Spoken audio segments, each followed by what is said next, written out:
Oh, j'ai fait un truc pas bien. Je me suis acheté un nouveau vélo. Oui, je sais. J'expliquais ici même, il y a moins de 6 mois, que je m'étais acheté un Tarmac SL7 de chez SP et que c'était la meilleure machine du monde, correspondant exactement à ce que je cherchais dans la pratique du vélo. Mais attention, je n'ai pas menti. Le SL7 est toujours une machine extraordinaire. La preuve, il est juste là. J'ai acheté un autre vélo. Un vélo supplémentaire. Pour une nouvelle pratique.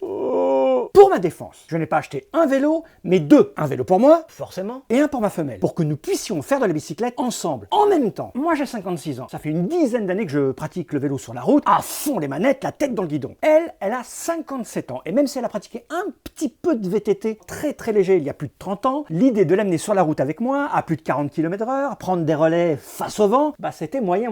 En plus, elle a un peu peur avec la circulation. Le partage de la route avec les voitures en ce moment, c'est pas très rassurant. Donc si on veut faire le moins de route possible, il nous reste les chemins. Et pour aller sur les chemins, actuellement, il y a une nouvelle pratique un peu tendance, le gravel. Après avoir analysé le principe de la pratique et l'offre, nous avons donc décidé d'acheter 2 vélos de gravel, chacun le sien. Je sais qu'une grande partie de ceux qui regardent mes vidéos ne s'intéressent pas forcément à la bicyclette et ne savent pas du tout ce qu'est le gravel. Alors je vais commencer par vous l'expliquer, avant de vous montrer mon bébé derrière.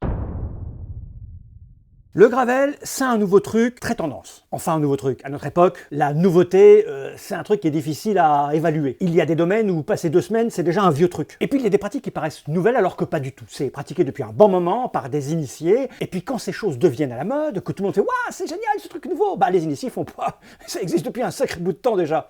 Blaireau. Bref, le gravel, en vérité, ça existe depuis bien longtemps, bien avant qu'on lui trouve un nom. Gravel, en anglais, ça veut dire gravier. Et faire du gravel, c'est rouler sur du gravier. Les premiers mecs à avoir fait le premier Tour de France en 1903 roulaient sur du gravier et faisaient donc du gravel. Et oui, les routes n'étaient pas goudronnées à cette époque-là. Ils roulaient sur des chemins, sur du gravier. Avec l'arrivée du goudron, la pratique a changé, évolué. L'être humain aime bien l'aventure. On est nombreux à rouler sur les routes et avoir ce petit chemin là sur la droite et avoir envie de le prendre. Seulement avec un vélo de route, c'est très compliqué. Oh, what the fuck, comme disent les anglophones. Il y a bien le lurette qu'on a inventé des trucs pour aller rouler sur les chemins. Il y a le VTT, le vélo tout-terrain, il y a même le VTC, le vélo tout-chemin. Certes, mais aussi étonnant que cela puisse paraître, malgré toutes les pratiques existantes au XXIe siècle, il manquait un truc. Un truc qui a été comblé petit à petit, par petites touches, jusqu'à trouver un nom il y a une quinzaine d'années. Le gravel. Pour comprendre l'idée, pour comprendre d'où vient l'envie, il faut regarder du côté du cyclocross. Le cyclocross, c'est comme le vélo de route, mais avec des pneus un peu plus larges et crantés, pour pouvoir rouler vite, surtout faire des courses, sur des terrains herbeux, boueux, cabossés, des chemins un peu sales. Ce sont des vélos qui passent partout et très vite. Le problème, c'est qu'ils sont peu confortables et très exigeants. C'est compensé par le fait qu'une course de cyclocross, c'est relativement court, entre 1 heure et 1 heure et demie maximum. Du coup, ça va. Le cyclocross, ce n'est pas le VTT. Au début, le VTT, c'est le mountain bike, c'est-à-dire un vélo passe-partout pour aller essentiellement en montagne, sur des terrains bien cassants, avec une idée de jamais descendre de son vélo et essayer de passer le plus possible partout. Alors que le cyclocross, on va parfois courir à côté de sa machine, voire le porter pour passer les passages les plus boueux. Bref, un jour, les gens regardant le cyclocross se sont dit « Mais bon sang, j'adore cette pratique, mais j'aimerais bien le faire sans l'esprit de compétition et sur des sorties beaucoup plus longues. » Ils ont donc commencé à adapter des vélos de cyclocross, voire des vélos de route, en les équipant pour pouvoir les rendre plus confortables afin d'aller rouler sur des chemins en gravier, gravel, tout se tient. La pratique était plaisante, donc elle a commencé à se répandre et chacun y allait de sa modification. Ça a commencé à séduire en bordure de toutes les disciplines. Chacun a ramené son petit truc pour arriver finalement à un vélo qui va combler absolument toutes les attentes, en un seul et même vélo. Vous prenez un vélo de route, vous y rajoutez un zeste de cyclocross, un peu de cyclotourisme, un brin de VTT, vous mélangez tout ça, vous avez le gravel actuel. L'état d'esprit global, c'est de pouvoir profiter de tout. C'est de faire des sorties à la cool, mais de pouvoir foncer si on en a envie. C'est d'avoir un vélo qui va permettre d'enchaîner de manière confortable et agréable les portions roulantes sur le bitume et les portions roulantes de chemin un peu cabossés, sur de longues distances. C'est un vélo qui va permettre d'explorer, de voyager, de se laisser aller. Un vélo de gravel, c'est un vélo qui est juste un peu moins que tous les vélos spécifiques à qui il a volé quelque chose dans chaque spécialité, mais qui permet au final de faire à fond un peu de toutes les spécialités. Le gravel, c'est la polyvalence. En vérité, pour celui qui ne fait pas de compétition, qui ne fait pas de course, ou qui n'a pas de spécificité pointue comme on peut l'avoir en BMX ou en trial ou en descente par exemple, un vélo de gravel comblera parfaitement toutes les attentes qu'on peut avoir actuellement. Alors la question qui vient, c'est qu'est-ce qui fait un gravel? Quelle est sa spécificité? Alors là, il y a plusieurs écoles, car le gravel est multiple. Et si au départ, l'idée c'était par exemple de ne pas faire de compétition et d'être tranquille, il y a maintenant des courses de gravel. La nature humaine est comme ça. La compète, toujours la compète. Et puis il y a ceux qui ne savent pas s'arrêter. J'ai vu des monster gravel avec des roues énormes. L'imagination humaine n'a pas de limite. Définir le gravel, actuellement, ça devient un peu compliqué. C'est un peu comme dans le hard metal rock. Vous savez, il y a toujours cette petite sonorité qui fait que ça devient du trash beat metal funk. Vous voyez, le gravel, c'est à peu près pareil. On va changer 2 éléments, puis ça doit être une autre pratique. Et puis, bien sûr, il y a le budget. Comme toujours, quand on se lance dans quelque chose, il est question de sous. Donc forcément, chacun va y aller avec ses envies et puis forcément avec son budget. Ce que je vais faire, c'est que je vais vous présenter mon gravel, celui qui est derrière là. Comme ça, vous aurez une idée de à quoi ça ressemble. Je ferai au passage une petite review du matériel que j'ai choisi. Mais attention, c'est un vélo haut de gamme, très haut de gamme. On peut se faire plaisir en gravel en achetant un vélo beaucoup moins cher. Une fois que je vous aurai présenté ma machine de rêve, je vous expliquerai les différences qu'il y a entre ces deux vélos, mes deux pratiques et ce que je pense au fond de ce vélo-là spécifiquement et de ces deux pratiques. C'est parti.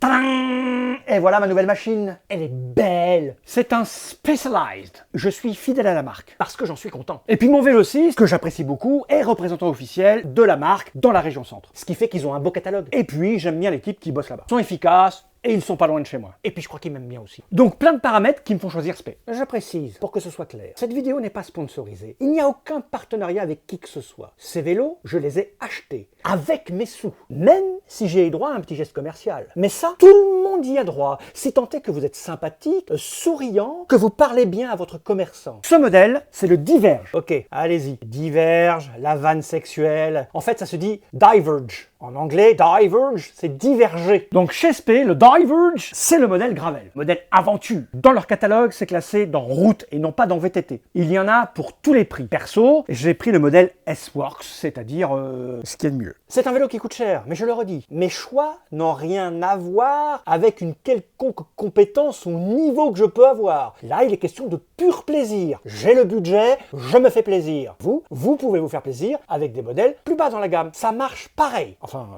presque. Un vélo, c'est plusieurs composants, mais deux sont importants et essentiels quant aux sensations et au rendement qu'on va avoir. Le premier, c'est le cadre, et le second, ce sont les roues. Ce sont deux éléments qui ont un vrai impact. Le cadre est soumis à deux contraintes, la matière dans laquelle il est et sa géométrie. La matière va avoir un impact sur le prix, et aussi sur le confort et le rendement. Quant à la géométrie, elle va avoir un impact sur la stabilité, sur le pilotage de la machine, et puis sur le confort et aussi sur le rendement. Il en va de même pour les roues. La gamme Diverge propose des vélos en aluminium et en carbone. Pour le carbone, il y a plusieurs fibres. Le mien, c'est le modèle S-Works, c'est donc le très haut de gamme, le carbone Fact 11R. Je sais, mon tarmac est en carbone Fact 12R. Il est donc mieux. Mais quand le Diverge est sorti, le tarmac n'existait pas encore. Et le Diverge n'est pas encore proposé en carbone Fact 12. Bref, c'est du carbone et c'est l'un des meilleurs qui existent. Il est confortable, il participe à l'absorption des chocs et il a un fort rendement, c'est-à-dire que le moindre watt est envoyé à la transmission, qui est envoyé aux roues, et c'est parti. À fond les manettes.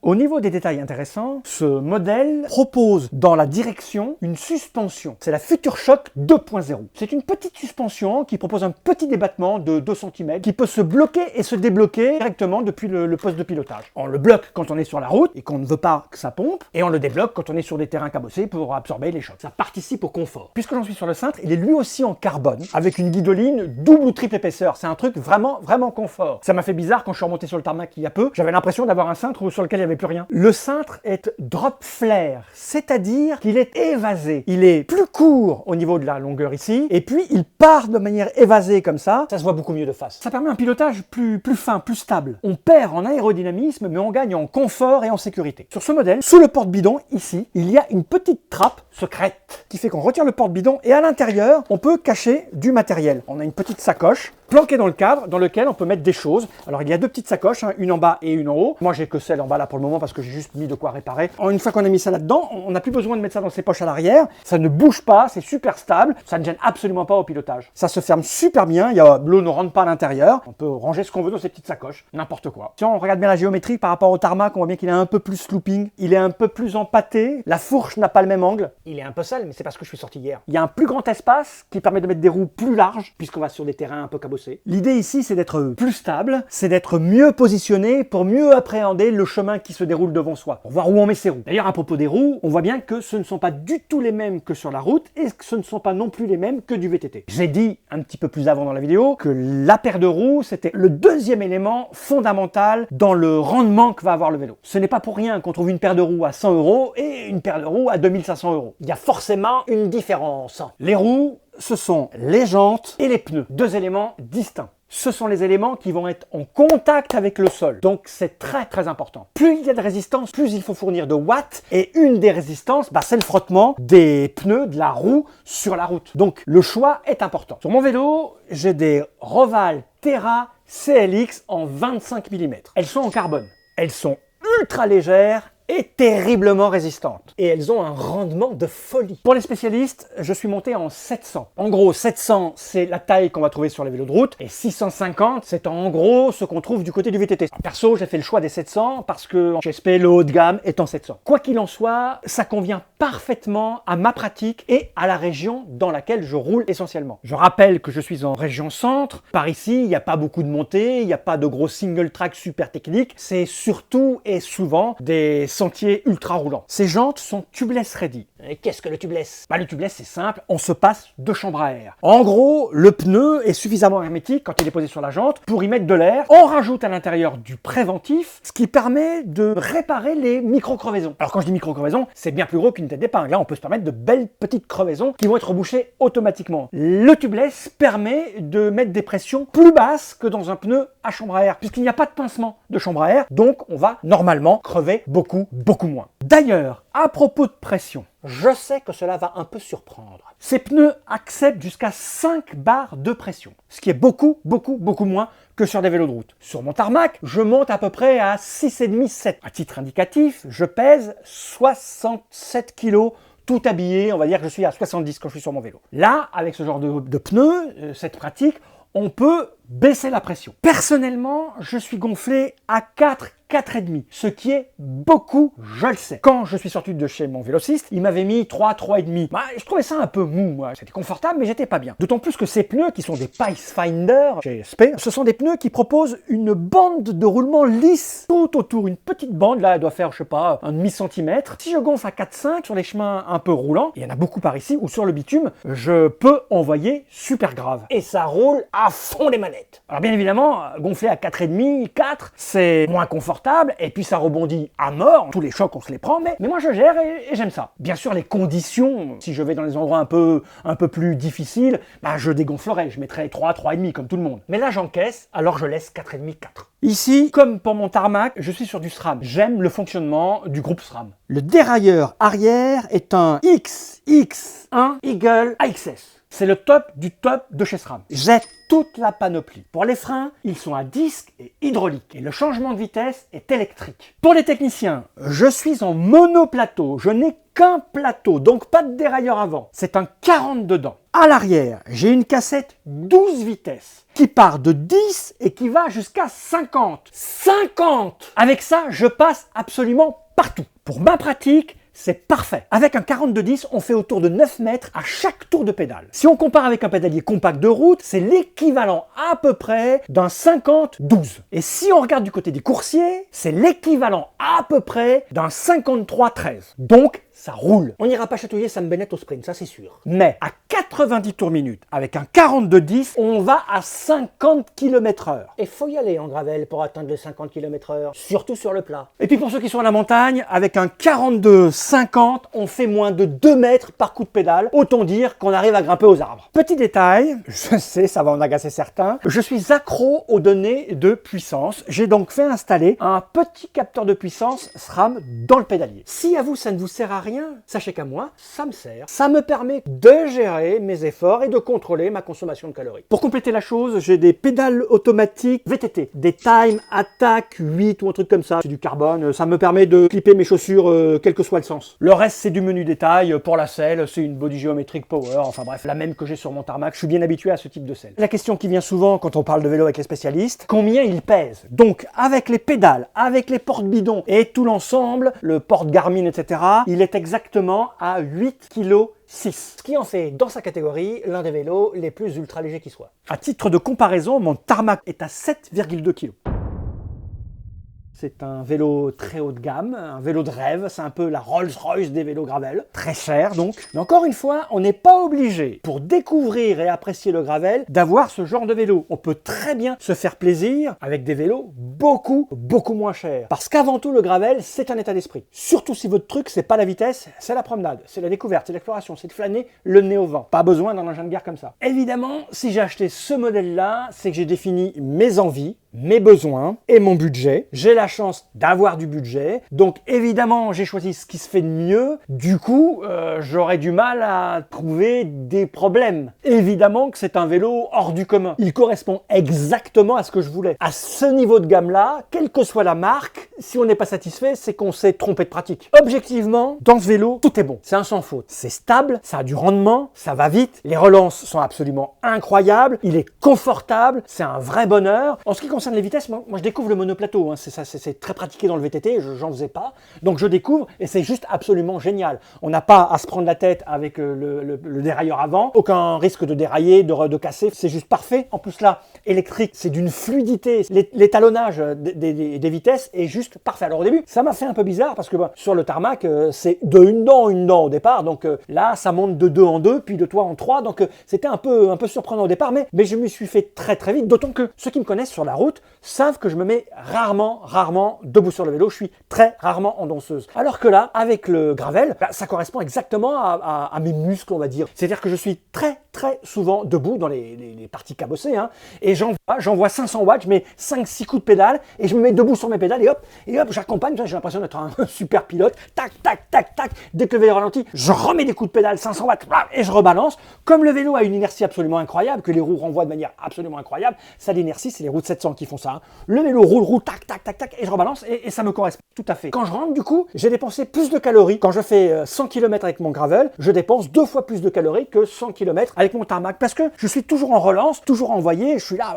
en plus, j'ai fait beaucoup de sorties seul, j'ai fait 700 km avec, dont 500 tout seul. J'avais la joie d'être sur ce vélo qui rentrait de manière incroyable, donc je suis allé là, j'envoyais dang, comme un malade. J'ai l'impression que j'ai mal à des nouveaux muscles, j'ai l'impression que mon corps apprécie vraiment ça, c'est-à-dire c'est punché. Et puis sur la route, le vélo, on voit super grave. Il n'y a pas longtemps, il y a 2-3 jours, on a fait une sortie, on était 3 en gravel, et sur une portion, on a roulé à 40 km/h de moyenne, vent dans la gueule. Et le vélo ne bronchait pas. C'était absolument extraordinaire. Il en voit super grave. Bref, avec cet engin, j'ai l'impression de redécouvrir le vélo. J'ai l'impression d'avoir le truc cool qui me manquait. Alors attention, j'aime la route, j'adore mon tarmac, j'adore en faire, j'adore rouler à 45 km/h dans la roue des costauds et essayer de ne pas être largué. Mais justement, avec le gravel, j'ai un sentiment de liberté, comme si la pression que l'on ressent quand on est en peloton, quand on est en groupe, disparaissait. Parce qu'en peloton, on est concentré sur ce que font les autres, on essaye d'éviter la chute, on essaye de ne pas être largué, on est dans la gestion, on essaye de choper les relances pour pas être...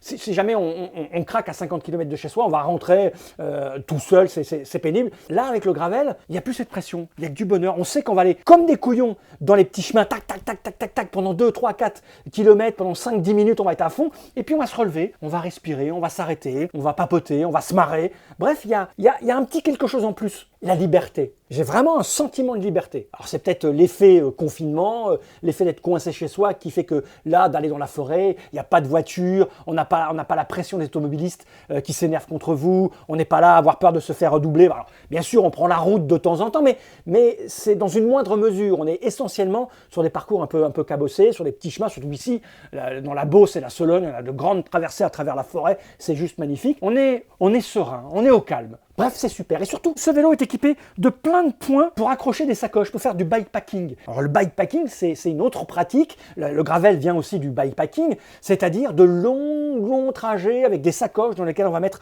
des vêtements de rechange, pourquoi pas un sac de couchage, on va faire des périples de plusieurs milliers de kilomètres sur plusieurs étapes. Et franchement, l'idée de partir avec ma femelle, faire ça d'ici quelques temps, ça me rend joie. Ouais. Oui, j'entends bien la question. Qu'est-ce que ma femelle a comme vélo du coup? Elle a exactement le même. À nous les heures de bonheur. Le souci, c'est que pour le moment, ces ischions ne sont pas très habitués à faire de la bicyclette. Donc, on travaille dessus. I'll be right behind you, Josephine.